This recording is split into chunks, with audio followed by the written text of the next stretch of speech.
Yeah. Boom. There we go.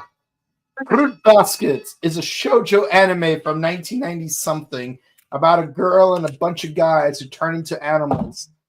Yeah, I never watched. Oh Fruit man, Baskets, the quote unquote girl anime, yeah. which apparently even Sailor Moon was under that category. I'm like, how is it a girl's anime?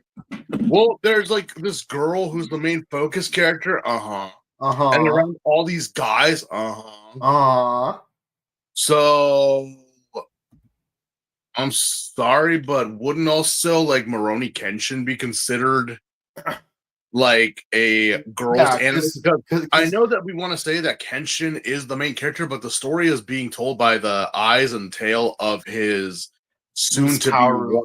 Yeah, Miss Naru. So who's the main character? It's not Kenshin. He's just the main focus.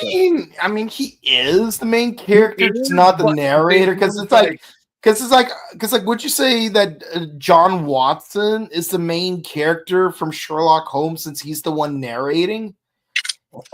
Well, he's telling the story, right? Yeah, but it's about Sherlock Holmes. Yu-Gi-Oh, Yugi. Wait, hold on. Does that mean that in Yu Yu Hakusho, George is the main character? Because George is literally the narrator since day one. George Saratome? Like literally George, the blue ogre dude? Yeah, that's his full name, George Saratome. So is he the main character of Yu Yu Hakusho? Yeah, he is the best main character, because it's like, despite the way, who's telling this story? I'm like, well, you can watch both the original and the dubbed, and it's like it's kind of obvious who the narrator is. Yeah, you know, you just gotta read the credits. You gotta read the credits, but you also gotta pay attention. You know, in the dub, it was the man, the myth, the legend himself, Kent Williams, who was also in Fruits Basketo, who was Hattori Soma the dragon, who was also Dr. Giro in Dragon Ball Z, and many others. Who else was he? But anyway, when you heard the voice of George Saratome, or we just know him as Blue Ogre, it's like, that's Kent Williams, and the narrator is Kent Williams. So that would mean the main character. I'm like, yeah. Surprised to be dead. Of course I'm surprised to be dead. With a title like that, no wonder Cartoon Network pulled the show. Again, remember, we were being told the story of Yu Yu Hakusho as that's why they call it Ghost Files. Yeah. We were being told the story that had already happened. So we're not Poltergeist report. We're not watching it or hearing about it during, because I'm like, how does he know that? He wasn't there. He's reading it to us. Yep. So he technically is the main character because he's the one reading it to us. So yes, it is about Yusuke, but I mean, George Saratome is the one telling us the story. Man, a lot of English majors and professors are gonna like contest you on that, but I'm still like feeling from just the idea that George, of all people, is the main character. He's narrating. It's kind of like One Piece. A lot of people ask, who's the narrator? Who's the one telling us this story? And I'm like, wouldn't it just be crazy if it wasn't anyone from the crew? It's just some rando who's reading it. It'd be funny. I like to imagine that it's a much older Usopp where like his voice got different. That is the major fan theory right there, that it is Usopp. I want to say that maybe it was Chopper, because he is the youngest out of the entire group. That's true. But it would feel like a cop-out, though, if it was someone like Rayleigh or freaking... Or the ghost of Gold D. Roger. The reason why people say it's Usopp is because this is a story about pirates, right? Or about piracy, about sailing the seas. And look at how flippin' crazy this story has gotten. Yeah, how fantastical! Dare I say it's a talk? comparing from when you meet Alvita and then we meet her again, from those early days with Kuro, with Dawn Krieg, which are kind of believable. Romance Dawn. And then you go into I think the most ridiculous would be like Water 7 in Islamba, and it just keeps getting more and more ridiculous as it goes on. It's like, wait, you slammed someone through the ground and literally you had an Inception level of like damage of, or there's a guy that turns into a dragon, you were able to pull the ground and make it into rubber, or there's a futuristic utopian city. I'm like, yeah, if you ever heard of like tall tales or stories of the old days, especially of the original Blackbeard, original pirates, or Paul Bunyan, especially how like they died or how they met their end. It's like, wait, what? So he got his head cut off, his body kept going, and they shot him, stabbed him, burned him, but he was still alive until finally this happened, and then he died. Mm-hmm. I know this one tall tale that it's actually historically true, where you have these two female pirates that disguise themselves as men, and they were like arch rivals, and then they eventually fell for each other before they found out afterwards they were both women. Yeah. Mm-hmm. Well, one of them was named Bonnie, the other one was, I forgot. Yeah, it was kind of an interesting concept. But anyways, speaking of tall tales, let's talk about a tall red dude who doesn't want to learn Japanese. That's right. We're talking about Kamen Rider Gaim, episodes 28 through 32. If you're telling me, I love how people want to say that Kamen Rider or Sentai, they're so grounded in their stories because they take place on like, excuse me, I don't remember hearing about a place called Zawami City while I was in Japan. Or Fudo. Or like any, like, anywhere like that. Like, or Amanagawa High School. I'm like, these are some pretty tall tales you're telling me, I'm not you got people who turn into cyborgs, people who turn into plant zombies, people who break dance and then become ninjas. We have a sentient car belt. We have a sentient belt that's a bat. We got an 18-year-old who died. There's like their Pokemon. You can die and come back and be a best horse boy. Yeah. Like, and befriend a best wolf boy. I still cannot forgive you, Inoue. I still cannot. I'm still recovering from last time's review. Yes. Second helping. Of all the people. Okay. And even in death, Masato's such a scumbag. It's like, you will die so I can live. Talk to me. I'm like, I had some people ask me if I was okay. Whenever I see Masato, I am not okay. But at least we saw all 4 iterations of his death. Can we get a fifth? Now we just got to see him be like slowly compressed and JPEG to death. Yeah, because now he's like a cyborg, and like, so we need to like. Well, see, here's the thing with these episode reviews, and again, we watched 5 episodes, so you all don't have to. Again, this is what I said about Gaim, that I feel is the massive problem with this series. Okay, we're building up. We're getting there. We're like, oh my god, what's next? What happens? My god, what? And then it gets halted by movies and specials.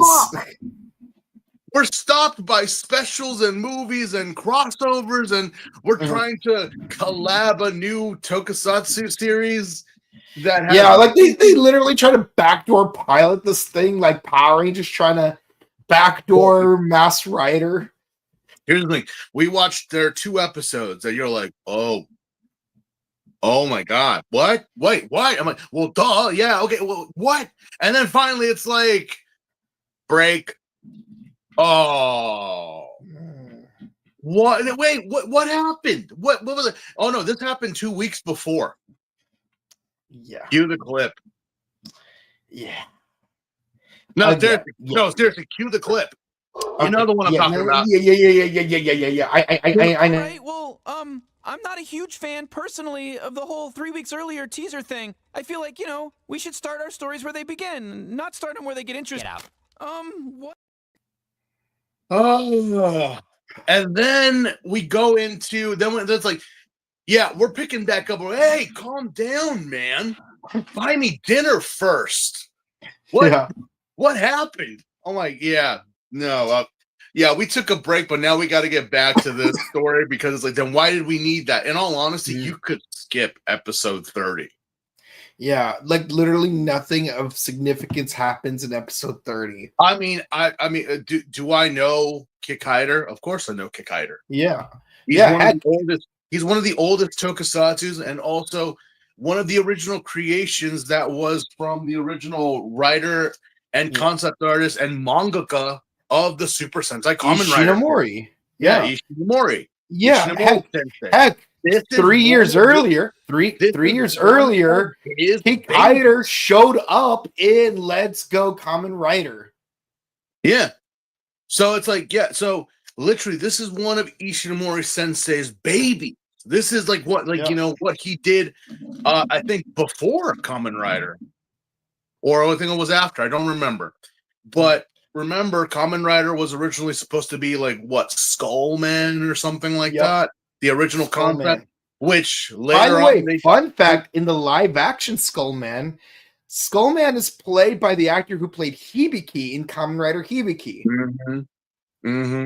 And also, we do get a cameo or a reference to Skullman with Double having Kamen Rider Skull. Yeah, and the first two Dopons that he fights are Spider and Bat. Yeah. So it's like, not to mention, do you all remember, or maybe you don't remember, I remember, back in the early 2000s of Adult Swim, they had the Kikaider anime. Yep. That was produced, I believe. Kikaider was voiced by. Are you talking about the dub or the original? In the dub. In the dub, Kikaider was voiced by Dave Willenberg, who was known as Kakashi Sensei from Naruto. Oh no, there's another Kikaider anime. Was there dubbed by someone else? There was another Kikaider. When was that one?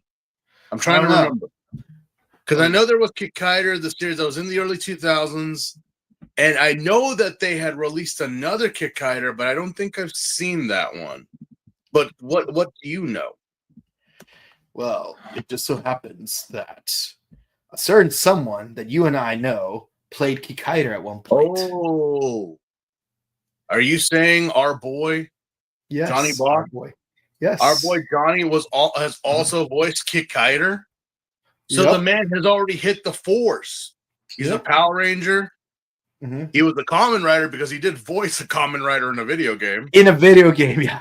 He played my other boy, Steven Lunsford. Yeah, still counts. He still voiced a Kamen Rider. He's Blazar, and now we find out that I'm gonna have to look that up. He was also Kikaider. Yeah, I remember reading somewhere that he played Kikaider. Look that up. Like in a dub thing. Because again, that's where I was introduced to Kikaider back in the day. Was that anime that they shown? Because again, anime, and it was Adult Swim back in the early 2000s, so you had Kikaider. So I mean, that's all we had back then. We didn't have streaming or like pay-per-view anime channels back then. We just got what we got, and that was it. But to realize that, they redid Kikaider, and also you can't have Kikaider without having Hikaider as well. Yeah, Hakaider. Hikaider has now become, he was a villain, he was a badass, but now in recent years, Japan has made him into an anti-hero. Yeah, fighting another android named Mikhail. Don't I feel like all like attacked now? Yeah. Yeah. But yeah, no, that and again, I will say it's actually nice to see Kakaiter and everyone else come. I'm like, but why did we have to put it in the center of this dramatic? Like, For no you could have reason. done it afterwards. You could have done like 4 episodes of like, oh my god, look what happened, and then do the Kakaiter. It's Like, because they wanted to make the movie at a certain date, and they needed to promote it before a certain deadline. Just wow. Just like with the Kamen Rider Tyson BS. Just wow. That's all I gotta say. Just wow. Because look, I'll even say this. I would have liked the 3-part episode of Friend in Need from Mighty Morphin Power Rangers a little bit better if instead of being the season 3 premiere, it would be the season 2 finale. Because it feels weird how like you have like a random 3-part episode followed by the much more important 4-part episode to start the season off with. But season 2 ended with a random one-off episode where, oh, there's an evil clone of Billy. Yay. Wouldn't it be nice if like the season 2 finale was the Rangers going to Alpha's home planet, finding this random bug dude with a backstory similar to Japanese Spider-Man, and then he has to go to Earth because, gaslight and whatnot. And then season 3 of Power Rangers, we start off with Rita Revolta showing up, destroying the Megazord, and then we have to find Ninjor. My boys. I love Ninjor. I love Rita. Even their Japanese counterparts, I love them. Gotta like Junior Sama and Ninja Man. Yeah, sometimes you gotta flip the A side and B side. Yeah, but again, we'll talk about that later. But let's get into these reviews. So apparently, Koda is still looking for a job. Yeah, that's still a thing. He's still looking for a job because apparently him and his sister are sharing just one potato croquette. Or they have their own singular potato croquettes. And I'm like, let's see, you got rice, you got miso soup, and a potato croquette. Mm-hmm. I'm fine with that. Yeah. I'm fine with that. Also, insert obligatory Kill a Kill reference. Oh my god. Don't lose your way. God, that song was everywhere. Yeah, like freaking one of the best parts about it coming out around the same time as Attack on Titan. When you have like the 2 scissor halves, you could totally do an Attack on Titan reference. Yeah, and I think they tried to. Mm-hmm. Although it's also kind of cool how like it was the same people who made Gurren Lagann, so people were just hyped for it. Mm-hmm. But then afterwards, like, can we not go the Gurren Lagann level of ending this? Because I don't think it's proper that we do that. Yeah, but ironically, King Oger was absolutely Gurren Lagann on so many levels. Was Gurren Lagann also Attack on Titan with what I saw, especially with how like they had those the harnesses that they had on when they were in the mechs. I'm like, yeah. And also they're fighting in a very like European-esque style backdrop, so. Mm-hmm. Yeah. But now, so yeah, Koda's fighting a bunch of Invis during his job hunt. Freaking Demashu is still pissed that like he got telepathically murked by Rensho or whatever the white dude's name is. I cannot pronounce. You know what he reminded me of? He reminded me of the bad guy or one of the bad guys from Bulkenger. Oh, you mean Gaja? Yeah, he looks just like. Does he not? Like it kind of like looks like Gaja. Yeah. Damn you, Bulkenger. Oh, and like the fan dub of like when he summons his foot soldiers. Speaking Mr. Gibberish, speaking Mr. Gibberish, speaking Mr. Gibberish, speaking Mr. Gibberish, speaking Mr. Gibberish. I literally saw that and I was like, wait, I've seen this before. Where have I? I'm like, it looks like from Bulkenger, but I'm like, okay. I guess we're trying to Ancient civilization. prove to civilization and whatnot. And well, yeah. This is, if people don't know because you didn't read the title, it's called the Zangetsu Betrayal. Yeah. And if that don't already just like, wait, what? Spoilers? I'm like, well, I kind of did see it coming. But the fact of the matter is that in the previous episode, we had formed an alliance with Takatora. Yep. And it's like, well, I think, and Takatora is not a bad guy. He's not. He's just he's trying to prevent what happened to this civilization to happen on Earth. Yeah. But as we've said before in past reviews, there are certain people, Taka doesn't know. Yeah, Taka doesn't know. And there are certain people within the organization that, while indeed they are like studying and wondering what this whole world is, they don't want to save the human world. They just want to set it on fire and see what happens. Yeah, but freaking Koda does tell everyone, hey, remember that mysterious white rider that scared the heck out of all of us? He's my best friend now. Yeah. And the look on Michi's face when he's like, wait, so you know who the white rider is? And like, oh yeah, no, he's cool. And I'm like, he doesn't really tell. Well, I think he does tell them, but like Michi looks so pissed. And I'm like, again, Michi, it was your brother who told Kota about what happened to your friend. It's literally him who told you what happened in the Helheim Forest and also told Kota, and they're trying to stop this from happening here. You keep this information to yourself? Again, almost killed Mai. Yeah, almost killed Mai to keep it a secret. And I'm like,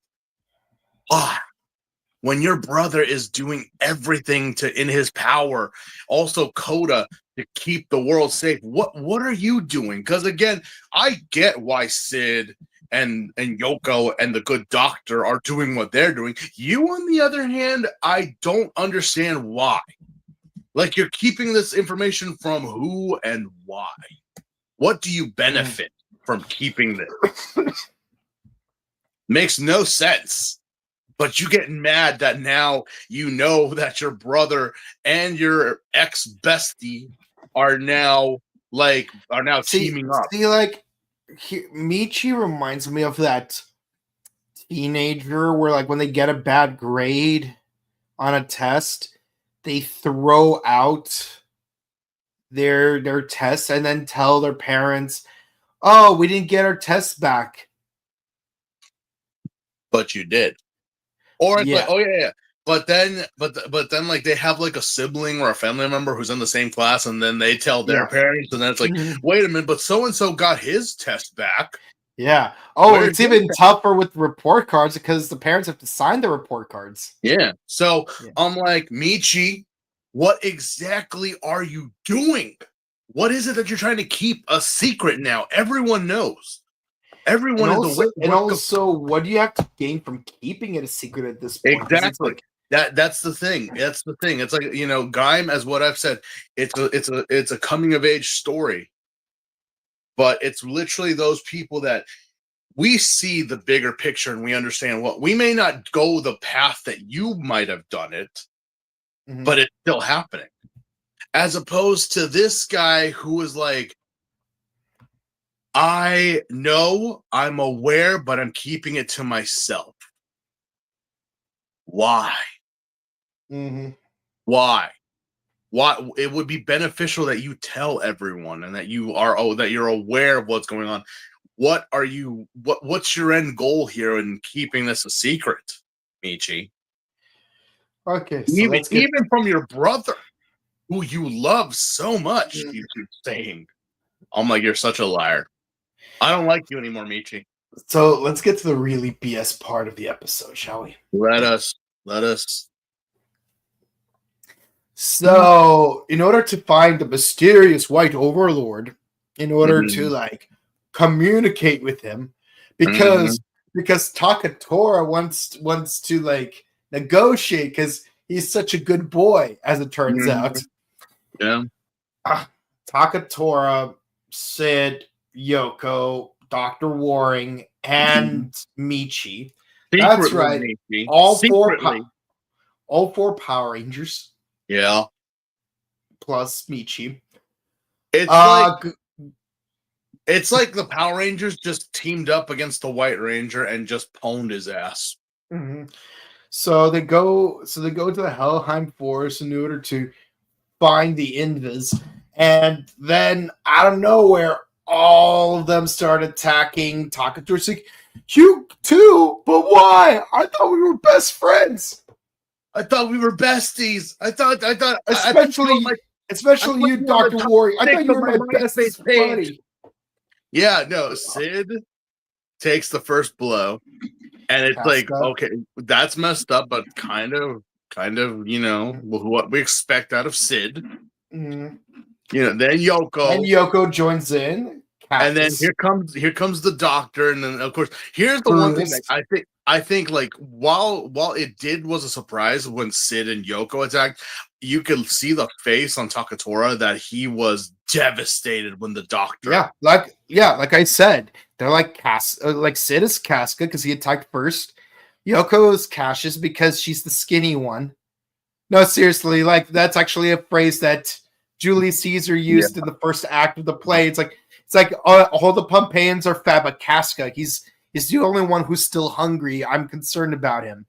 And then finally, it's too brute because Dr. Waring was Takatora's best friend. His best friend. And because again, these are people. Well, I don't know so much about Yoko, but Sid and the good doctor are basically the guys that they don't care about humanity. They just want to see the world burn and to see what would happen. Sid just wants to see the world get destroyed, while the good doctor just wants to write notes about it and like for his studies. And I'm like, no one's gonna give a shit if the world becomes a post-apocalyptic realm, doctor. No one will care. But regardless, okay. But here's also the thing, is that when he's being attacked, we see someone in the back of the bushes, and it's Michi and Takatora. Marcus Antonius. Yeah, Takatora. Tori sees Michi, and he calls out to Michi, tell everyone that, this and this, that we have to stop them. It's, blah, blah, blah. Team up with Kodak. He's the best boy. He's like, the good you'll boy. save the world, but you need to help him. Friend. Only for Michi to look at him just like kind of shocked, but stone cold as Sid knocks him down and he goes flying off of the cliff. Like it was literally like from like Lion King, where it's like it was literally Michi, help me. Long live the Takatora. Yeah, Michi may not have thrown Takatora off the cliff, but he might as well have, because he didn't stop them. He didn't do anything. But also, it stays in character with his whole "I don't want to get my hands dirty" BS. Yeah, no, but your hands are just as dirty, Michi. They are, because why? Even though there's no, they're dirty through acquiescence. There's no blood on your hands. That's very true. You didn't really kill anyone, but you're the one that technically Michi made this plan happen. Because how did he know? How does he know? And how did he know that Tori was going to go back into the Helheim Forest with Koda? It's because he fucking told Michi. Michi told everyone else. Mm-hmm. So again, Michi, you may not have blood physically on your hands, but your hands, you're still an accessory, and they stink, and they are covered in the blood of your brother, whether you did it or not. And that's like, oh, so Tori's dead? No, of course he's not dead. Yeah.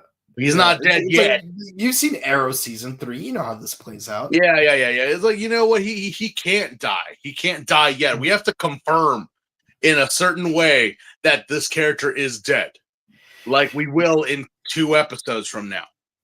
But no, just the next episode. Oh, is it the next episode? Yeah. Oh, Yeah.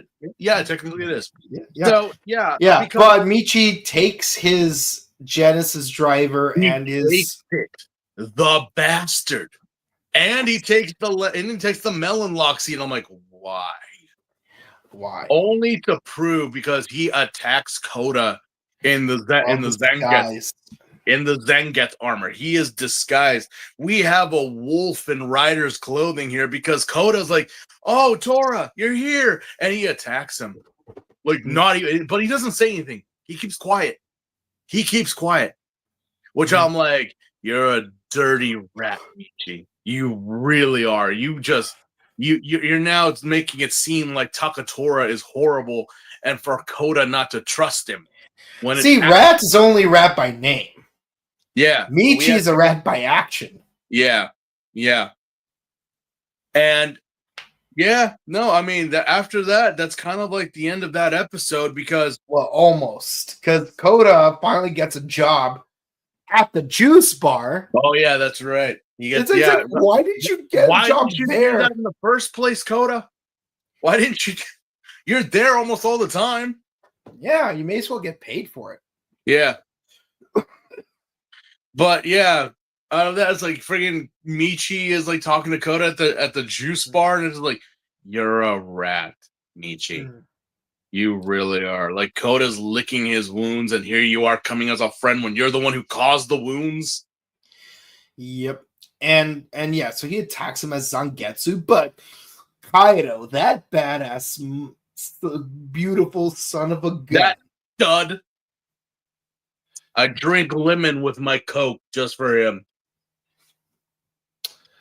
I would do the same. And Monsieur Bonena, like, he saves my boy Koda from this out of character Zangetsu, because like, why would Zangetsu? And of course, best boy Koda, like, he tries to stop him from fighting. So Takatora, I don't understand. You and I were supposed to team up, and now you're attacking us. Why? And he just silently just like summons a bunch of invis for the two of them to fight. Naturally, that's so not a Takatora thing to do, though. Yeah, it's not a Takatora thing to do.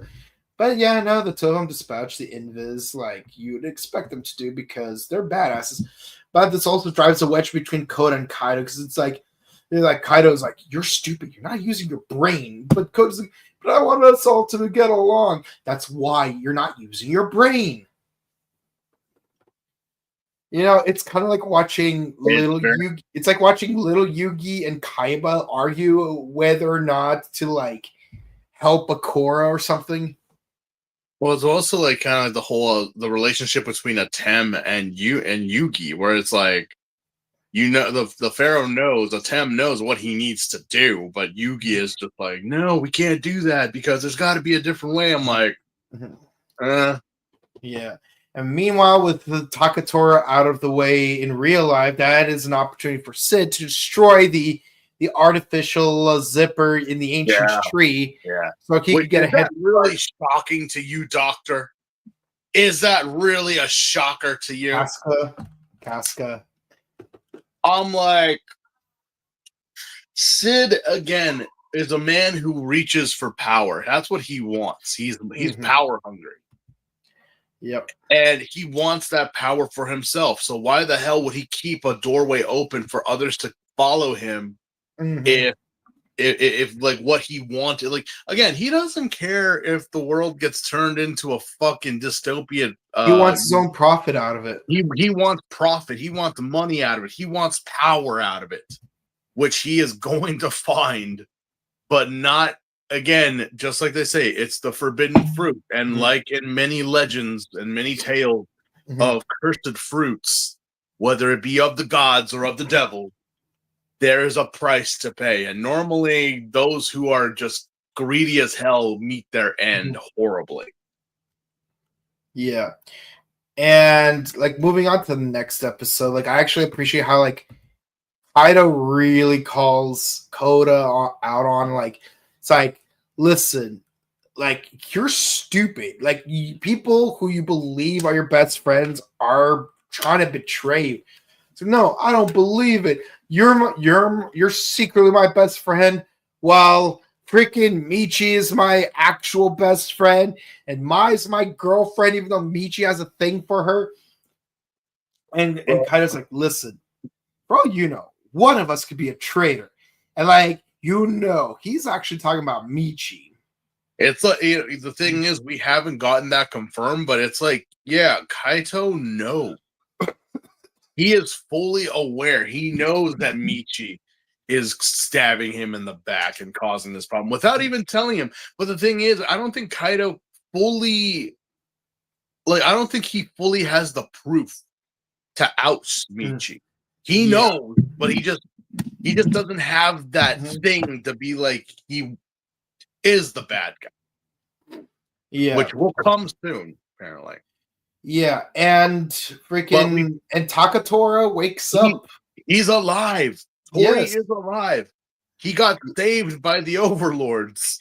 Yeah, he was rescued by Razio of all people, like the leader of the overlords.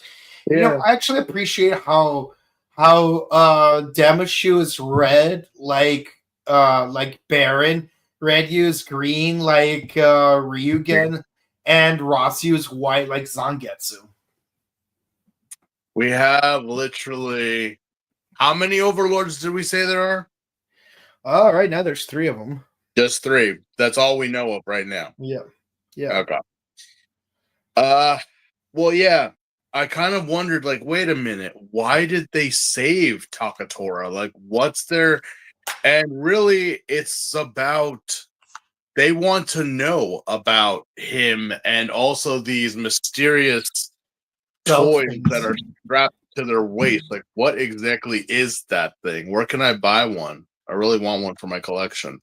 Yeah, and it's like, Takatora, like Toku Collectibles and CS Toys don't exactly live in Helheim, so it's kind of hard to like. Is there like a buy me or like or something that ships to Helheim? Yeah, we used to have a Mandarake in Helheim, but it was destroyed by like all the plants. Like there wasn't that much traffic to it, so they had to leave. Yeah. But it's, and Takatora explains what the Sengoku driver is and what's going on and how it's used as nutrients. Yeah, and again, this kind of intrigues them. It's like, oh, okay, so that's why you guys are here. So that's what's going on. And it's like, yeah, but who are you? Like, what's going on? Why is it that you guys are doing this? And it's just like, it's not us. We were merely chosen by the forest to be this way. It's like, you were chosen? Like, yes, we were chosen to be apparently, we tried doing the Kaido thing of only letting the strong survive. Apparently, their society was founded on the foundation that the strong feed on the weak, and that only the strongest survive, and blah blah blah. Only for that to kind of backfire on them, and that caused this whole nonsense to happen. So, well. Yeah, it's also like, again, this is pretty much a fantasy retelling of the Sengoku era with Nobunaga and everyone else about how, especially back then, the strong are, the strong deserve to live and the weak deserve to die. But how is it possible that if the strong are strong without the weak? Or if you are strong, it's one of you, just one. But the masses was make what everything goes on. You yourself can't do it by yourself. But you look at them like they're nothing, causing the downfall of society. Pretty much. Makes no sense, but again, so Kaito's, that's just pretty saying that Kaito's plan or Kaito's way of thinking, throw that out the window. That, because again, if we follow his path, this is what's going to happen.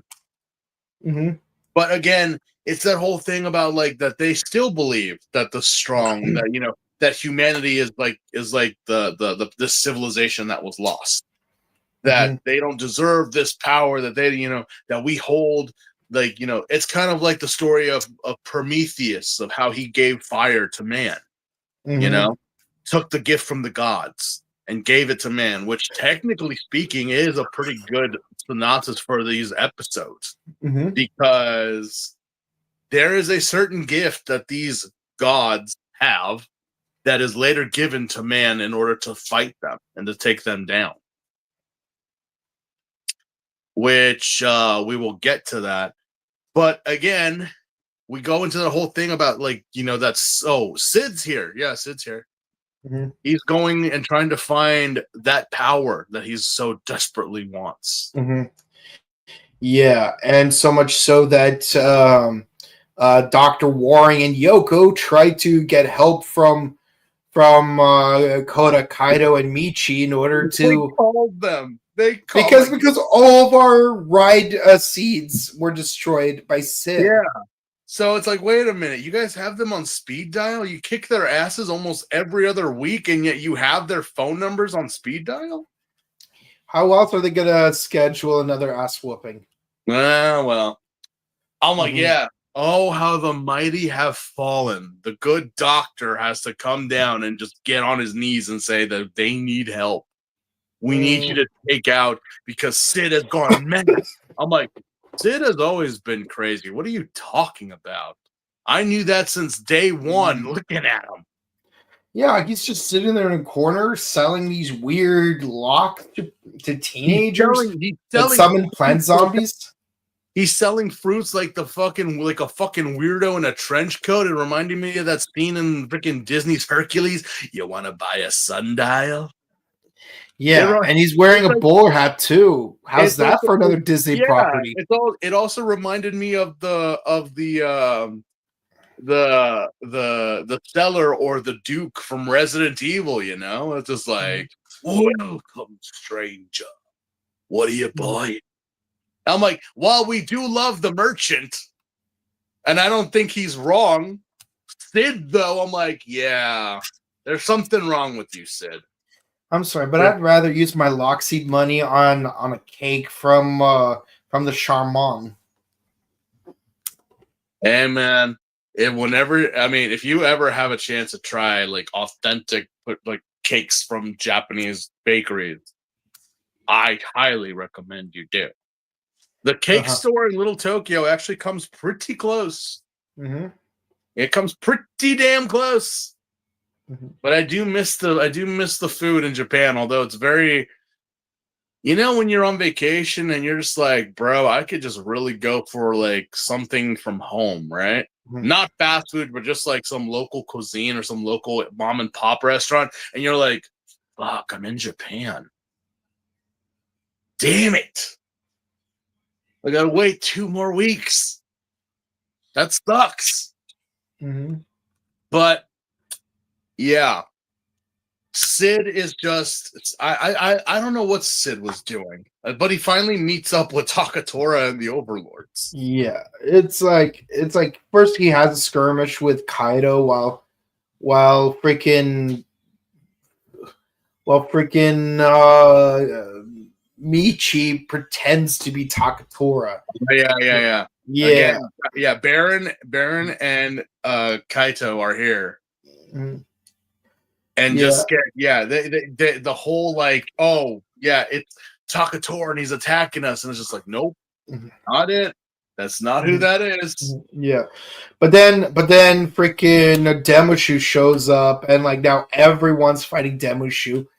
You got Kaido, Koda, Sid, all fighting Demushu, and like in a rebel yell, he cried more. That causes him to rip open a portal to the human world. Yeah, how the hell is that all it takes? Apparently. Who knew that all you needed to enter the human world is to listen to a Billy Idol album? It reminded me of that Dragon Ball that Dragon Ball episode where Boo got so angry that he couldn't eat cake or ice cream or cookies that he yelled so loud that he tore a portal between. He ripped a hole in time and space to get back to reality. Yeah, and I'm like, is that all you need to do? And then on the other side of the portal, we find a pair of robotic legs walking the streets of London. I mean Tokyo. I mean Zawami. Oh yeah. Wait a minute. All right. Did we cross? Did the thing with Sid already happen? Did we not discuss that? It happens in 2 episodes. Yeah, that's what I thought. It wasn't this episode, but yeah. So this is where I got disappointed. I was also excited, but I was also very disappointed. Yeah, this is basically the great divide of the season. Can you imagine being a kid or being whatever and watching this show, and you're at that point, like, dude, shit's getting real. It's getting heavy, only to be told next week we have a special crossover episode that has nothing to do with what you just watched. And I'm like, what? The worst of it is they framed it like it would somehow play a role in what we just watched. Yeah, but then it So the way episode 29 ends, it frames it that way. Yeah, but it gives us a big old middle finger as soon as the episode starts. Yeah, it's even worse than freaking the spring break special. I will say I would rather watch this than the spring break special. No disrespect to Tokyuger, but I'm just like, again, if you had narrowed down the spring break special to like 30 minutes, you know. But regardless, I'm like, I'll say this: I would hate the spring break special a little less if General Schwartz actually had a cameo. Oh yeah, no, yeah. If any of the villains from the Nightmare line had anything to do with what happened, I would have accepted it. But I'm like, no. Yeah, because like Schwartz shows up in the Kamen Rider versus Kamen Rider Titan movie from out of left field. From out of nowhere, here comes the Führer. Oh yeah, it's like, hey, you there? It's like Super Sentai villain. Like, what are you doing here? Oh, I'm just here to tell you that Deno is being distracted, so you don't have to worry about him. And what would be great if, like, in the Tokyuger special, they like had a brief reference. It's like if one of the villains said, "Hey, isn't there another train guy that we need?" If like, "Oh no, don't worry about it. Some guy from the Shadow Line said he'll take care of it." Yeah, but if you just added that one line in there between the two Mole brothers, I don't know. Like that's all we would need. Yeah, but anyway, episode 30. Wait, hold on, one more thing, and it's even sadder considering the fact that one of the plot points of that spring break special is that the conductor doesn't want Wright to get involved with the plot because the Shadow Line has nothing to do with this. Yeah, no, I know. And it turns out it does. It does. But yeah, for those who ask, do I need to watch episode 30? No. Technically, unless you're a completionist like me, but no. Technically, you don't have to. But if you're excited for Kikaider, as we said, Kikaider is an early, back in the day, tokusatsu creation from the man, the myth, the legend himself, who created Super Sentai and Kamen Rider. And again, in the 40th anniversary film, Let's Go Kamen Rider, like you had Ichigo, Nigo, Deno, and Oz teaming up to fight Shocker with the power of Mills. And then we get all the other main Kamen Riders to show up afterwards. And then, we need even more help. So here come Kikaider 01, Inazuman, and Zubat.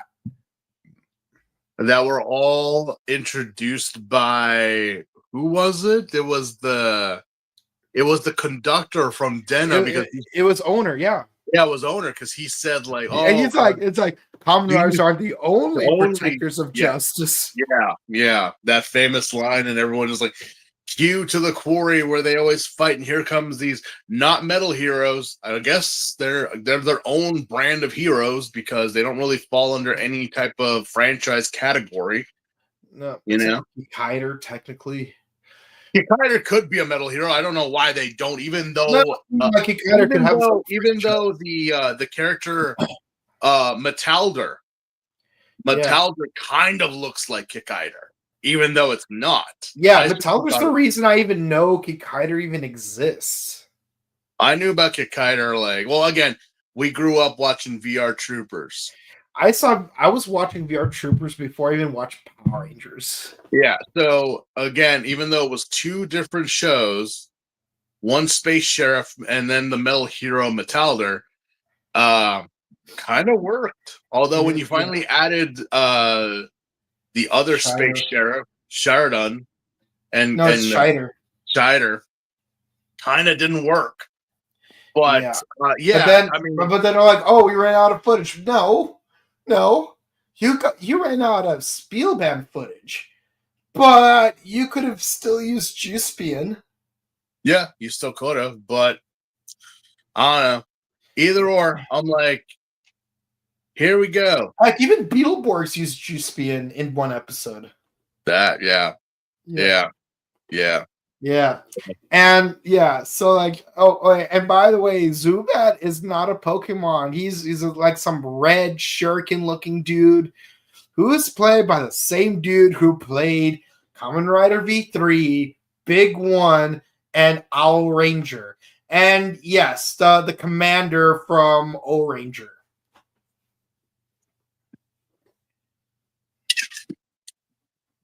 That was God, what was his name? I know who you're talking about. Yeah. That guy really got around. Yeah. You really thought like Obe-san, who is Battle Kenya, Gavin, and all, like he's had one hell of a and he was also in Kill Bill Volume 1. Yeah, he's had one hell of a, these two guys. Literally the fathers or the backbone of Tokusatsu, because holy crap, there would not be if they were not in this show. Yeah, and this is Hiroshi Miyauchi, which, by the way, is basically the Jason David Frank of Tokusatsu because like when you like really think about it, like in Kamen Rider V3, like he's not the first Kamen Rider. No, but in Kamen Rider X, Stronger, and Sky Rider, when the Magnificent Seven Riders come back, who's the one who's leading up? No, it's not Takashi Hongo. Not Hongo. It's Shiro Kazami. Yeah. It's like Forever Red. Like who's the leader in Forever Red? It wasn't Jason. It was Tommy. Well, I still debate that. I mean, Tommy's the one that assembled all the Red Rangers. Technically, he did. Mm-hmm. But yeah, here is the filler episode, which again, the Great Divide. Was pretty interesting. I'm not gonna lie, but when you hype up the storyline and then like break, I'm like, oh no. You know what would have worked better?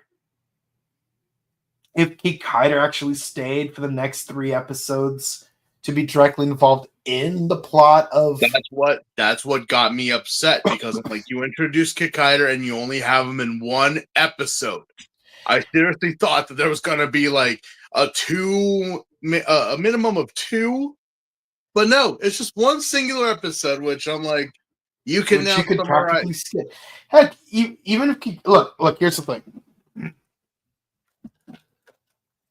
If Kikaider handed him this piece, not this specifically, then I would have respected the episode a little more, because guess what? You need this to use this.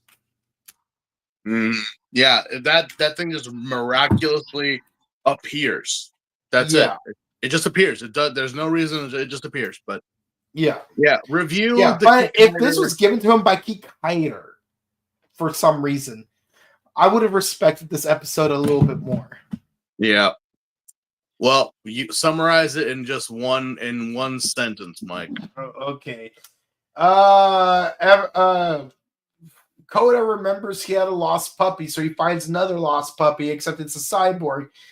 Koda tries to bring the cyborg back to its original specs by rebooting it. That's right. Michi had to explain in English what the word reboot actually means. Right? He's like, I don't want to reboot him because he's going to lose his memories. But when Hokkaido shows up with apparently Dr. Waring's memories inside of him, it's like, oh, I need to be rebooted in order to protect my friend. So he gets rebooted, switch on, go, go, go, go, go, Forze, Ikoze, yeah. No, I'm just kidding. No, he turns into Kikaider, and then he fights Hokkaider. They both leave. But when Kota tries to meet Jiro, which is Kikaider's true form, he doesn't remember him because he was rebooted. And then cheering goodbye, because apparently also Jiro met his sister, which that really didn't go anywhere. I feel like this was the same plot as that one episode of Futurama, which ripped off of the movie Kramer versus Kramer. But Futurama did it better. Oh, yeah. Because Benjamin, like Bender's son, he wants to be a bending robot, but because he's defective, he can only have one memory chip inside of him. So it's either keep his memories of his dad, who he loved. Yes, Bender was a good dad in that episode, or develop the ability to become a bending robot. And Bender, being the great dad that he was, surprisingly, sacrifices Benjamin's memories so that he could live his dream of being a bending robot.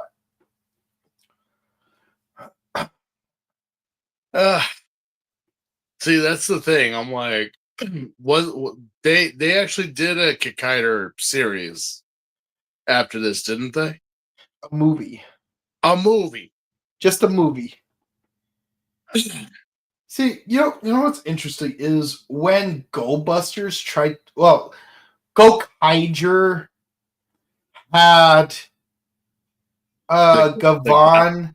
Go-Busters tried to reboot Gavan by having Kenji Oba pass down the armor to a younger dude, and then that younger dude would be Sheriff Skyfire. I'm just kidding. wrong Metal Hero. At least he had a movie trilogy. He didn't have a TV show, but at least he had a movie series. It's one thing. Why would you? Also Hitkaider had his own series of movies too. But why on earth would? Unless it was a show that you were gonna do, why even put it on a TV show? See, I said, at least with Go-Busters, when they backdoor piloted the Gavan reboot, at least it tied directly to the Gavan movie with Go-Kaiger. He had a movie trilogy, and then he would come back again in Q-Ranger. Yeah, I do remember that. So at least it progresses. There was more. But here... With Kikaider, it kind of just you remember Kikaider? It's I don't think any kids know who or what Kikaider even is. Isn't that red and blue guy that randomly showed up in that one movie 3 years ago? Yes. And it's of course, their parents, maybe their grandparents know, but it's you stopped the momentum of a series to do this. I think to the credit of Power Rangers, when they did A Friend in Need, there was no momentum to stop when they did A Friend in Need. Well, you're right, but again, it's can you imagine you're at a point that you're wait, what happens next? Only for them to take a break, and then it's again, the excitement might be there, but it's stagnant. Yeah. Oh, actually, here's a good one. Imagine if A Friend in Need happened not during Mighty Morphin, but during In Space, like right after Astronema was recaptured and turned into an evil cyborg. Like right after that episode, instead of introducing the Psycho Rangers, crucial part of the story, it's like, yeah, no. I love the suits. I do. I think Hikaider and Hikaider look great in modern day, in modern day iteration. But this is so not the time, people. This is so not the time. And again, like it probably would have worked better if they crossed it over with Tokyuger instead of Gaim, first of all. Second, like freaking, if we had a movie series for Kikaider, like we did with Gavan, I would have accepted that. Yeah. I wouldn't agree with it, but I would have accepted it. But here's the thing, though. In the last 10 years, since the movie came out, was there any follow-up with that IP? No, there wasn't. No. I mean, Hikaider did. Hikaider had his own series and his own, like, short-lived, like, he had his own film, his own short-lived little thing, which is kind of like... That was a long time ago. Yeah, but, again, more than Hikaider did. Yeah. So, it's like, I'm thinking, the whole hero thing, people want more of a hero with a bite to him, and Hikaider, while he doesn't... Hikaider had a movie in 1995. No, he had one like in the 2000s. I'm not saying anything about it. He had one recently. He had one a couple of years ago. I know that. I'll look into it, but yeah. Now let's move on to episode 31. Mm-hmm. Yeah, there's Kamen Rider Gaim Kikaider reboot, and that's it. That's it. There's no like if there was a Hikaider movie after that, I'm not seeing anything about it. I know it's on Amazon. I mean, it's probably the 1995 film. I'll take a look, but it looks pretty modern. Mechanical Violator.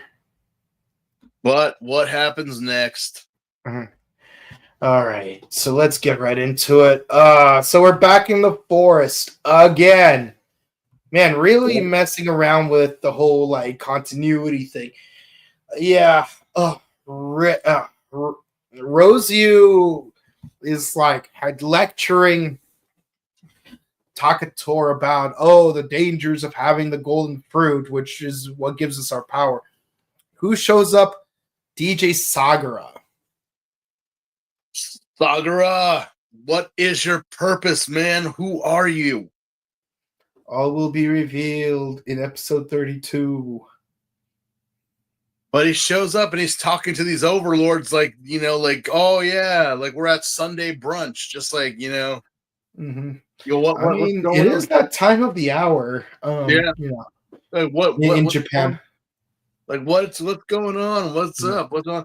And talking about this forbidden fruit and that, Yeah, it turns out Rosyu loved the woman who gave him the fruit, and now she's in the sarcophagus. Ain't it always the way? Like there's always got to be a woman in a coffin or a woman in a crystal or something that someone is brooding over. Like, why are they there? Yep. Did you do something to them, or did this just happen? What's the story behind this woman? And also, is this woman someone that we have not seen in a while that reminds us or looks like someone that we know? Nope. Either or, I'm kind of suspicious. I'm kind of suspicious about this. Okay, I'm gonna tell you something really funny. The actress who plays Rosyu's wife, you know who she's married to in real life? Is she married to someone important? Well, someone who's important to me. Okay. Her husband is none other than Metal Yoshida. That's right. Oran Pieralfonso in real life is married to Razio's wife in real life. That's his wife. Yes. Well, you can knock off the representation for the LGBTQ here, ladies and gentlemen, because this man is a breeder. No, that's cool. That's cool. Oh, to be fair, Lafayette from True Blood was also a straight actor playing a gay character. I'm not saying it's not a bad thing. Obviously, get the person who can, but I'm not one of those people that you need to have. Like, it's called acting, people. It's called acting. It's called acting. You just gotta market and sell it really well. He pulls it off. He really does. He really, really does. And he doesn't adhere to all of the offensive stereotypes. Just the really fun ones. Just the fun ones. He's not poking fun. He's just being entertaining. Yeah. But there you go. There you go.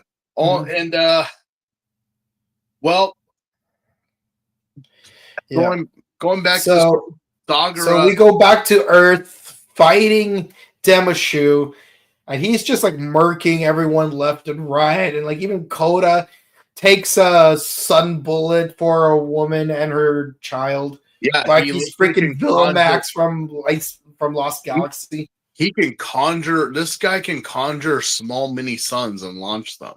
Yeah, that's epic, man. That is ridiculous. But it's like, how much Sunny D does this guy drink? The thing is that like, so you would think that an overlord has infiltrated, has crossed over now, like, okay, guys, red alert, it's time, because not only that, but apparently Michi is also with the other overlord, and they rip open a hole in the fake portal and now taking over Yggdrasil. Yep. And Michi is just kind of there, like, yeah, sure. I'm like, what are you doing? Oh, we didn't get to the fun part just yet. But here's the thing, though. So the doctor, which I don't even know if it is him because he's kind of acting weird, is telling Yoko and the rest of the chestnut troopers to fight and defend the Overlord to later on capture him. Mm-hmm. But we need to beat Koda because Koda's trying to kill the Overlord. But let's go to what Sid is up to. Oh, yes. Yeah. Yes, the fun part. So, if you know the story of Icarus, that's pretty much a good sum up. It's a pretty much good like metaphor for what happens in this part, because Sid kind of was reaching for something that he should not have reached for. Yeah, so Redyu takes Sid and Michi towards her boss. And she's like, oh, he's beyond this way. But only one of you can come at a time. And of course, Sid's like, I'll go. And Michi's like I definitely don't want to go because I know this is a trap. Like, you could have run at any point. But you let us here. And Redyu's like, you little bitchy. Like, you got me red-handed. Yeah, no, it's like, you clever little boy, you figured it out. While Sid just walks in thinking that he, it's like that whole walking into the cave of wonders and you're not the chosen one. Yeah. Next thing you know, the damn cave collapses on you. Yeah, and of course, Sarazu, like he managed to summon the forbidden fruit and pluck out one of its seeds, revealing a lock seed. And hands it to Thagara. It's kind of interesting because and also this comes with like voice lines. I'm gonna say,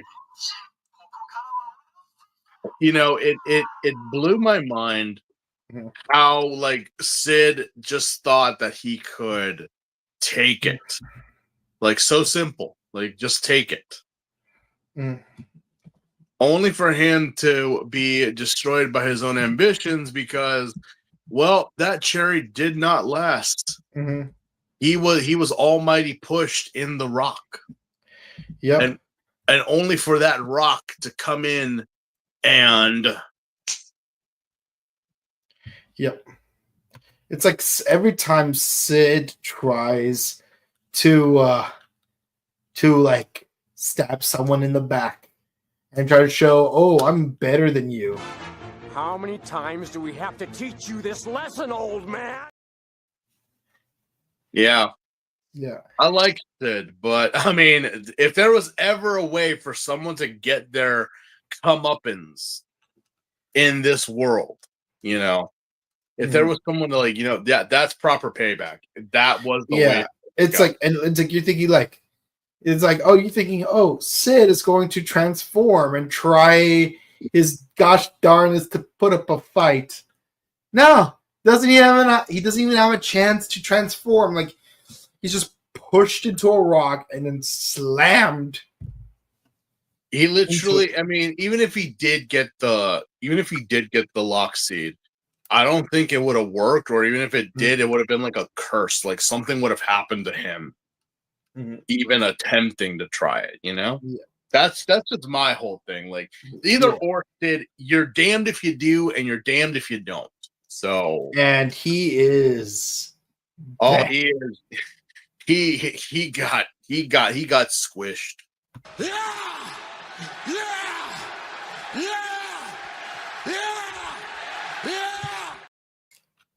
I'm like, that's fine, man.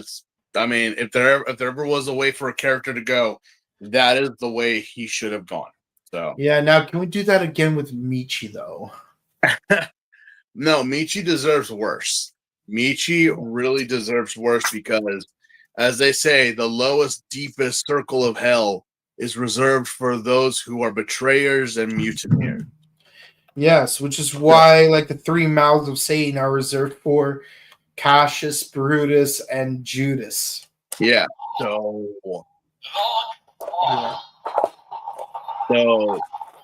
yeah, that's what Michi deserves. While you send everyone else to the other circles, Michi deserves more.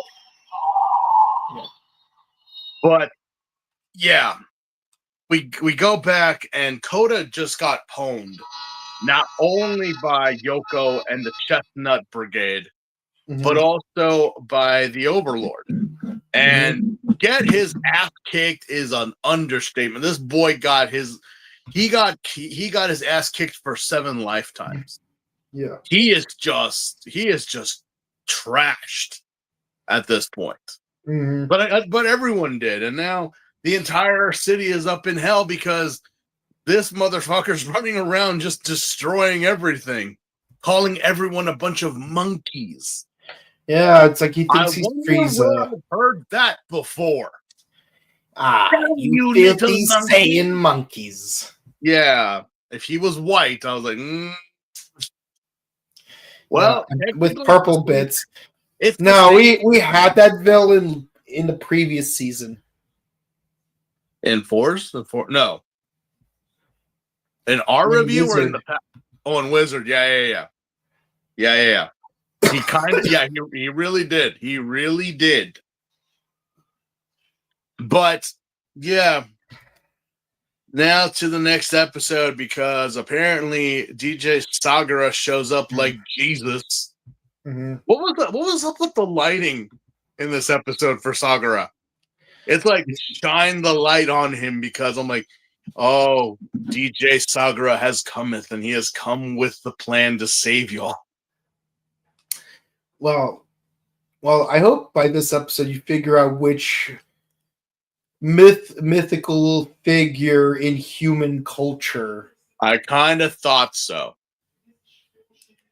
But also please let us verify for our fans who are watching. It's like, is that who I think it is? Who do you think it is? Well, think about several things. One, the lighting when he shows up.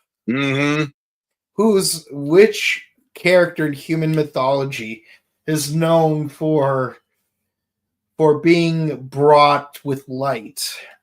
Well, there's several, but we got to narrow it down. Which one is most known for handing people fruit? It's not Hades. Handing people fruits. Mm-hmm. I am off on this one then. I'll give you a hint. It's in Western mythology. That hands people fruits in Western mythology? Yes. We're talking about one of the major points here in our own society, correct? Yes. Okay, yeah. Then it is who I think it is. Light and fruit. Mm-hmm. Mm-hmm. Yeah. And you have a man and a woman and a person with light handing them fruit. Yeah. That's right. DJ Sagura Say it. is the snake. He is Lucifer Morningstar. Mm-hmm. He's the very snake that handed the golden fruit to the Lady of Genesis. Yeah, but at the same time, there's a debate of whether that was him or it, because technically speaking, we don't get to know about them until like later on that they're first mentioned. But then again, I mean, go with you how you will. Personally with me, it's kind of like, again, I might be stepping on some toes here. I don't personally believe that such a character is ornately bad. Oh, I agree with you. I'm not saying what they do is, but the thing is that they kind of, if you know the story, and if you don't, you could look it up online because there's plenty of places that give the mythology. It's more so that it like this entity is proving a point. Mm-hmm. Is proving a point to not just us as people, but also to the higher powers above, because the only crime they are committed of is actually speaking against the higher being, but telling them a truth that they did not want to hear. And their actions later on in life kind of reflect on that, don't they? Because you want to say that the great manipulator, the great liar, the blah, blah, blah, is it because it doesn't really force things upon you? No, like you chose to eat the fruit. I leave this here. This will solve your problems, but at a cost. At a cost. I'm not going to force it on you. It's up to you. And they just leave. And if you do or don't, it doesn't matter to them. But when you do, it's kind of like, I told you so. That's how I feel. But also, I liken the snake from Genesis to Prometheus of Greek mythology, where it's like the forbidden fruit, the sacred flame. Like, what does it represent? It represents humanity's ability to learn. Yeah, to learn and to transcend or to craft and make what the higher powers have given us. It's our ability. It gave us the ability to elevate our sentience into sapience. If we did not have fire, we would not have what we have today. From the simplest of flames, creating the Iron Age and creating swords and metals, and from there it went on to being wagons and wheels and the whole Victorian era, and up to I'll now. Take you even further back. You wouldn't just have you wouldn't just not have iron without fire. You also wouldn't have bronze without fire. Yeah, we wouldn't have cell phones or airplanes or computers or streaming if it were not for fire and what it can do for us. So it's our ability to be creative that allows us to harness the fire into a tool of infinite possibility. So it's like, honestly, are we really better off without this ability? Staying perpetually obedient without questioning the reality around us? Because if we didn't have any of this, can you imagine? We would not be living in the societies that we do. We would still be living in huts, still be like nomads. But regardless, yeah, DJ Sid is DJ Sagara is that he is the one that says you could take it or not. I choose, you choose what you do. Mai is distraught because she doesn't want to see Coda get hurt anymore. She doesn't want, and again, this is just like I said, the comparisons with any superhero, with My Hero Academia. This is the point where the hero realizes what they have to do and must do to protect, even if it means kind of going against yourself in a way. Like, what does it really mean to be a hero, to be to go beyond? What does that mean? Plus ultra. Yeah. So it's to like, infinity and beyond. Because the thing is that now, since all hell is broken loose, all the beat riders, Yoko included, and here comes Jinochi and Alphonse. Like in his hero arc. Finally complete. Here comes the Avengers portal moment. Because like he even has like the superhero lens. It's like, never underestimate the power of a paticiate. Yeah, he does. So then you got Kaido, Zack, Jinochi, and Oran like circled up like they're the freaking Power Rangers. Yeah, and it's like no one gets inside. No one gets inside. No one gets inside. No one gets inside. Baron literally. And I love how Yoko's like, "Why are you helping them out?" It's like these are teenagers with attitude, trying to be superheroes. Do you think I, as an adult, could just sit around and let them hurt themselves? No. If they're going to try to play superhero, I will have to be an actual superhero with them. Yeah. And they do. And they start fighting the Invis like, they start holding them back like the Spartans in Thermopylae. Only for the Overlord to show up in a burst of liquid hot magma. And I love how even a Yoko like acknowledges, it's like, wow, Kaido inspired everyone here to become their better selves. Now I see who should be the leader. It's like, yeah, Yoko seems like she's gonna. Yeah, Yoko is definitely. Yeah.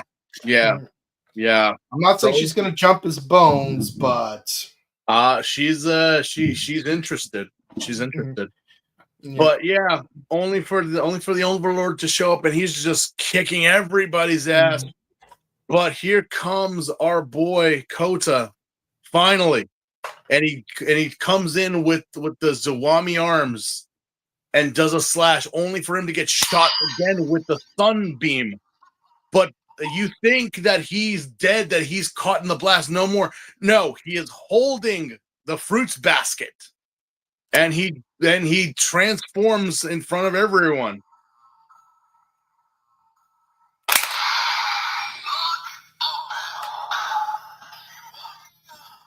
12 or so zippers open, and every single fruit, every single beat rider that we have seen up to now comes down, well, just circles, hovers around, and then comes into him, only to turn into the Dai Shogun. Yep. So beautiful. So every single fruit. I'm not saying that our beat riders lost their abilities to transform. No.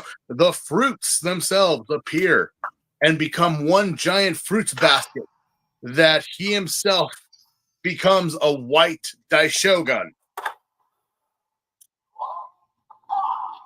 And the thing is about this character, about the Gaim Daishogun, he is an adept rogue.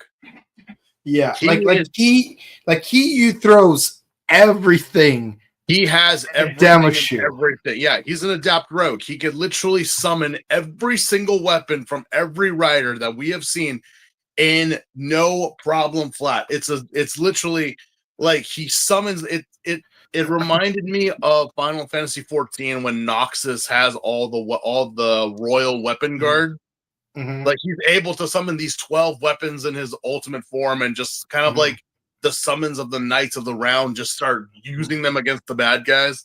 And this Yeah. overlord is getting his ass kicked. He's like, what? Yeah, what he's using freaking Durian's twin blades. He's using the freaking the melon shield with a great gun. Like, he uses the bananas to hold him down, the overlord, while finally taking the blunderbuss gun and connecting it to his sword to make a giant saber. like a giant cleaver saber that finally rips the overlord into two and kills him. So now, like watching him use like literally all the weapons. Yeah, he literally did an all-time adapt rogue move. The overlord is dead, but all the riders see him. They're like, a damn monkey like you. All the riders look at him like, what the heck? Like, it's like, oh, this is my power. This is blah, blah. And that is it. We stop at the episode to give you the preview of what is to come. And if anything, if just like what we were shown, Kota, even though you did take it, what is to become of you now? You have taken the forbidden fruit of the gods. So what is to happen now? We'll have to wait and see. Yeah. Oh man, this next batch of episodes, some fun things happen. Some funny things happen. It sucked that we had a break literally in between. Yeah. But my God, it was like this whole arc was like not counting the movies, is like 2 batches because there's only like 9 episodes in total. Yep. Yeah, if we watched them back to back, it would have been more fun. Heck, that's how I watched them because I didn't watch the movies the first time around. I wasn't able to. Yeah, they were kind of, again, when these Rider series come out, it's kind of the same thing with the Blazar movie. We don't see them when they are announcing them. We get to see them like a couple months later because you have to wait for them to come out on Blu-ray. And then for someone to upload them or whatever, Yeah. Gaim is 10 years old now. Yeah. Yeah, so like we had 10 years to wait and see for something to happen. Heck, Gaim Gaiden 3 came out in 2021. My God. Okay. Yeah. So, yeah. Thoughts on this batch of episodes? If it wasn't for episode 30, I would give these all a 9. But because of 30 and not dissing on it, but I'm just like, you had to take a break. All these episodes got knocked down to like an 8.5. Because we did get some character growth. We did finally get to see the betrayal of Zangetsu. We finally get to see what he's about now. We get to see that Kota is just a simple man, but he has now taken on more than what he really deserves to do. What's going to happen to Kota after this? We don't know until next time. What the overlords, even though now we do have the Zawami arms, and this is technically the final form. This is his final form. Even though he took out one overlord, it's not going to be the same as taking out the others. Yeah, because now they're fully aware. Yeah, because keep in mind, they very much established that Rossio is the most powerful of the lot. Because it took him absolutely no effort to destroy Sid. Yeah. And it was assumed for a minute that Sid was one of the 4 strongest characters by this point. Comparison, yeah. Yeah. But if Sid couldn't do it, I highly doubt anyone else could. So now, what is to become of Yggdrasil? What is to become? Because again, they got wrecked. Yeah, and Redyu, on the other hand, while presumably not as strong as Rossio, has shown to have a very sneaky personality. So what is to come next? We'll have to wait and find out. Yeah, we're gonna wait until Sunday. Oh boy. Yeah.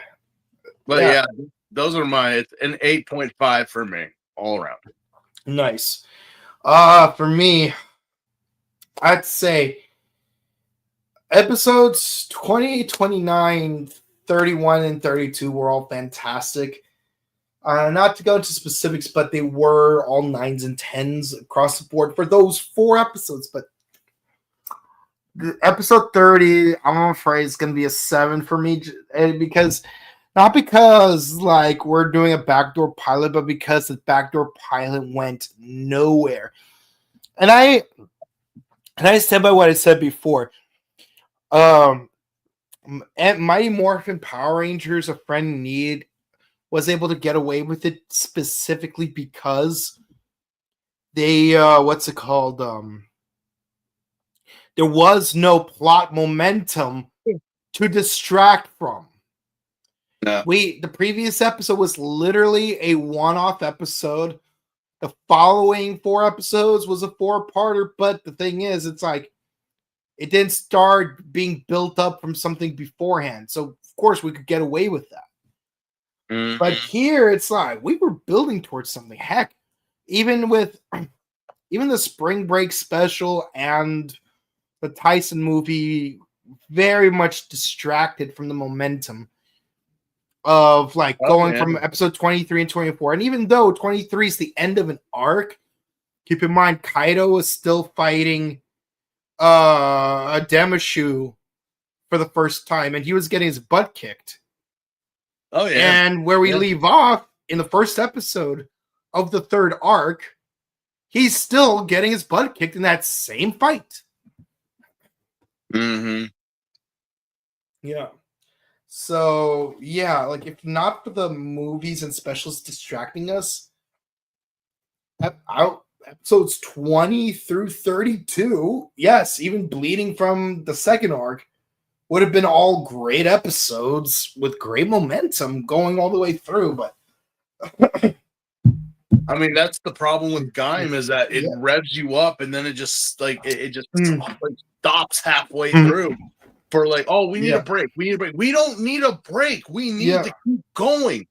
What are you guys doing? It's like, no, we don't want to overwhelm you guys with too much. I'm thinking that's what it's like, are you familiar with the story of Sisyphus? Yeah, constantly pushing the rock up the hill only for the thing is, in order to get the rock all the way uphill, you have to keep pushing the rock upward. If you slow down or stop, the rock will roll back down. Yeah. I mean, the punishment is that once you get to the top, it'll roll down the other side. But the point is, you won't be able to get it to the top if you keep taking breaks. Yeah, pretty much. And that's the problem. That's literally the problem with Gaim, is what I'm seeing since day one, since we've started this, is that we build it up and then we stop. And then what's funny? The outro narration for the first arc is kind of indicative of like us watching Gaim, where it's like the first 3 batches, it's just like episodes after episodes after episodes. So it's like, oh, we were having fun watching all these episodes of Gaim. Little did we know that our innocence will come to an end because we're gonna be constantly be interrupted by movies and specials. Yeah. Yeah. No. Second arc wasn't as bad because of the fact that, like, yes, we got through all 3 batches in between the winter film and the spring break special. But the problem is, as we've discussed, the second arc is the most boring of all 1, 2, 3, 4, 5 arcs. Yeah, no, and that's really the problem. Yeah. Is that, again, it's like I said, we hype it up, we roll it up. It's like, can you imagine going up a roller coaster and then when you're doing the drop, you're like, oh, and it stops. Yeah. And then it rolls down and then it stops. And the momentum is cut. That's what stuck. Yeah, like it's the what, momentum that keeps it able to do that was loop not for these breaks or these specials or whatever that you had to force in. And again, this is something that we have said, many other Toko channels and have said, I've heard them say it, that was the problem with Gaim, is that they had so much. This was kind of like the beginning, the true like example of gimmick riders, where it's like the crossovers and the specials and so many things that you just had to throw in there because like. But now you look at now, like right now with Gav, with 0-1 level, they stopped. Yeah, like did you notice how many different lock seeds I keep bringing every week just because that was the problem. That's why even with Drive and Ghost, although notorious themselves for doing it, they just realized that we're oversaturating these shows. It's not about the story anymore, it's about the gimmicks, which that's why I guess well, they all were notorious. They were all were bad with the, but I think the one thing was, I think X-Aid kind of made it more like entertaining. Yeah.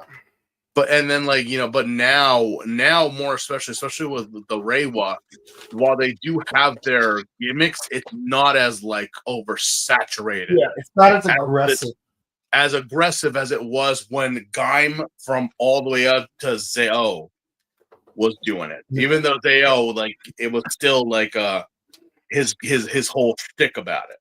But oh well. And this isn't even all of my lock seats. I only have the ones that I like. Yeah. I have melon, I have watermelon, I have Durin, and that's it. Plot wise, I have every lock seed except for this one very specific lock seed. I would love to get my hands on lychee or dragon fruit, but I mean, see, the problem with lychee is that it's CSM exclusive. Yeah, that's why. I have lychee and King Durian, but they're CSM, so I can't even use them on my driver. I know. Yeah, but you know what they do? But you know what doesn't come with? The Mel and Kachidoki. Ugh. Because that you have to get as part of a Zangetsu set. I'll go down to the end. But what do the people have to say? Yeah. Oh yeah, so 9s and 10s across the board except for 30, which is a 7. Yeah. Yeah, I don't hate Kikaider. I just hate the way he was utilized here. Yeah, there was not. And again, if only Kikaider just gave him this bit, while DJ Sagar gives him this bit, then I would have been more open to it, because it's like, oh, you're utilizing. It shows, oh, that episode was actually kind of important after all. Yeah, but they didn't. So whatever. Heck, you don't even see DJ Sagura even giving this piece to Code. No, it just shows up. It just shows up. That's it. Just randomly there. So the comments. What's up with the comments? The Masatoing is real with Michi. As long as you don't look at me like Masato does, Michi, I think we're fine. I don't like you. I'm very disappointed in you, Michi, but at least you're not overbearing like Masato. Now you know why we call him Beachy. Yeah. Yeah. Can you imagine if they bring back Gaim for a convention and then we bring Michi? Uh-huh. How many people will... I would love for the fans just to be commenting and saying Beachy the whole time. Like, do you know that's what they call? Do you know that's what they call you here? Yeah, you know what's funny is that we also had this joke where like if Michi got the Kiwami lock seed, instead of saying die shogun, it would instead Mhm. say my no gun. No, because he's obsessed with my Very much my so. 5, 7, 8. Did I miss one? Okay, let me start over. 1, 2. My. Yeah, that was an SPD reference I made. Yeah. Ratsu and Takator are so cute, thinking they have friends.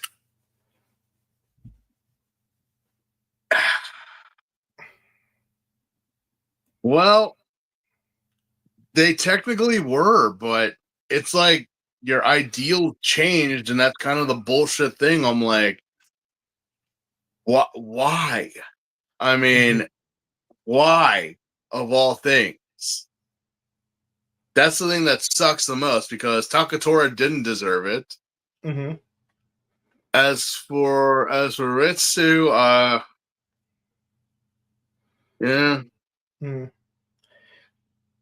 that's why it sucked. That's why it hurts even more. Yeah. Sid went out like a punk. Let's do it again. Do the whole like bringing him back to life. How many times do we have to teach you this lesson, old man?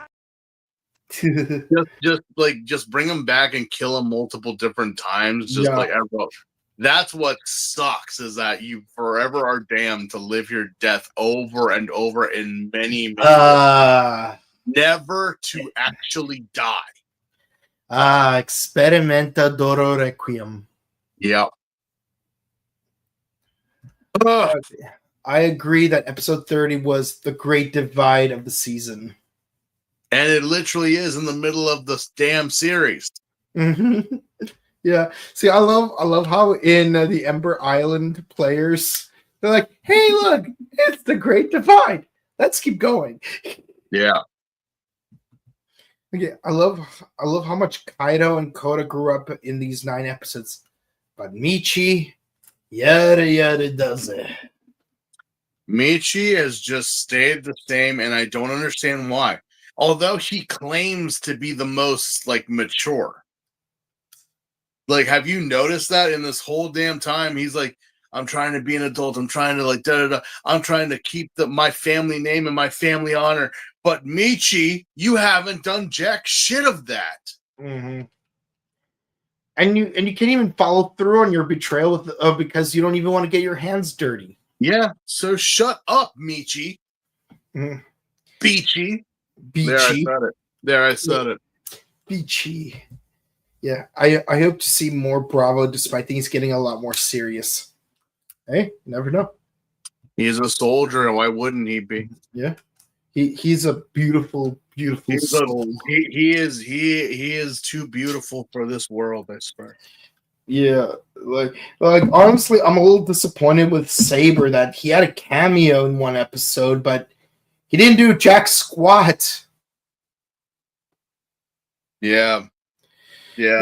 Like freaking, like he was like right there in the episode where freaking the main character finds Excalibur. Like you'd think he'd be like, he'd show up and he'd be like, here, let me show you how to fight like a real man.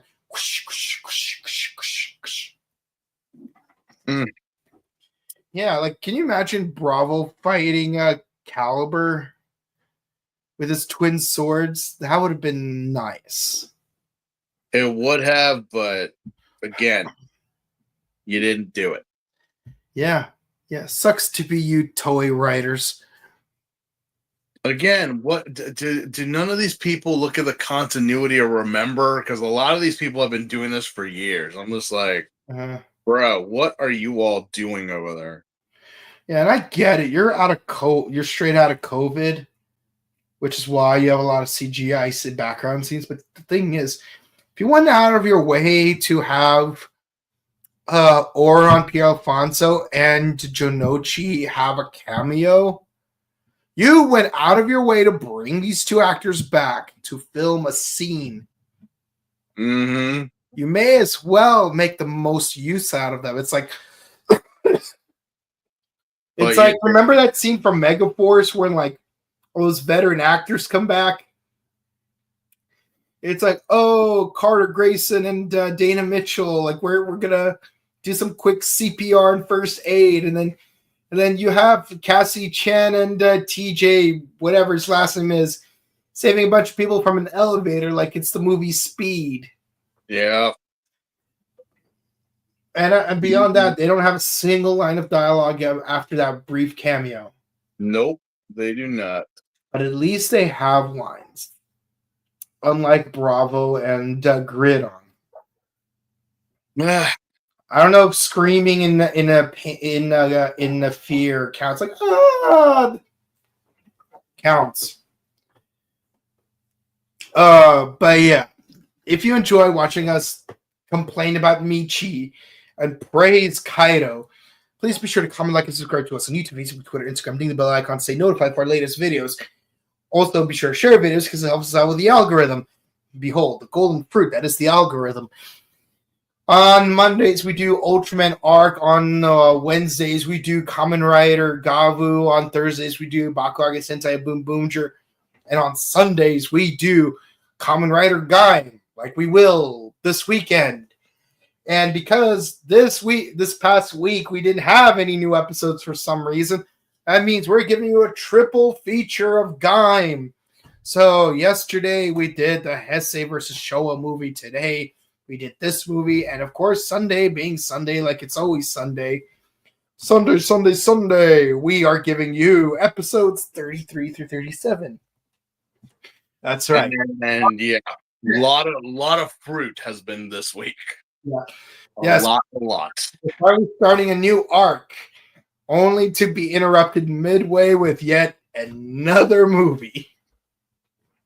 This is after.